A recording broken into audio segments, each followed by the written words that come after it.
Hi అండి. పెసరట్లకి పిండి నానబోస్తున్నాను. మొన్న వరుసనే 3 రోజులు పిల్లలకి హాలిడేస్ వచ్చినాయండి. సర్లే ఇడ్లీ, అట్లు రోజు తినేయే కదా! పెసరట్లన్నా ఏసి పెడదామని ఏస్తున్నాను.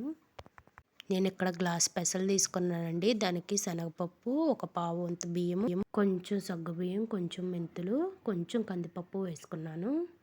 ఇవన్నీ ఒక నైట్ అంతా నానబెట్టుకోవాలండి. మార్నింగ్ మిక్సీ పట్టుకోవాలి. నేను మిక్సీ జార్లో ఉప్పు, అల్లం, పచ్చిమిర్చి వేసి మిక్సీ పట్టుకున్నాను. పిల్లలకి ఉప్మా పెసరట్టు వేయి మమ్మీ అని అడిగితే ఉప్మా పెసరట్టు వేస్తున్నానండి. మా పెళ్ళైన కొత్తలో కూడా ఎక్కువగా దోశలకే వేసుకునే వాళ్ళమండి. ఒకసారి మా ఆయన ఇడ్లీ వేయవా అని అడిగారు. మా మమ్మీకి ఫోన్ చేసి గ్లాసు మినపప్పుకి ఎంత రవ్వ నానబెట్టాలంటే చెప్పారు.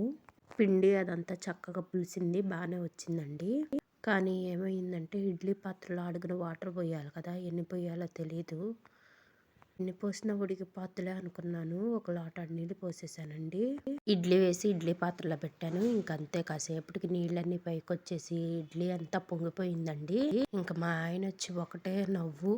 ఇంక అవన్నీ తీసుకొని క్లీన్ చేసుకొని మళ్ళీ మా మమ్మీకి ఫోన్ చేసి అడుగున ఎన్ని నీళ్ళు పోయాలి, ఇన్ని నీళ్ళు పోసి ఎట్లా అయ్యిందంటే తిట్లు. అసలు అన్ని నీళ్ళు ఎవరన్నా పోతారమ్మా, టీ గ్లాసులతో ఒక 2 గ్లాసులు పోయి సరిపోతాయి అని చెప్పింది. మళ్ళీ వేసి పెట్టాను మా ఆయనకి. అంతే, బాయ్.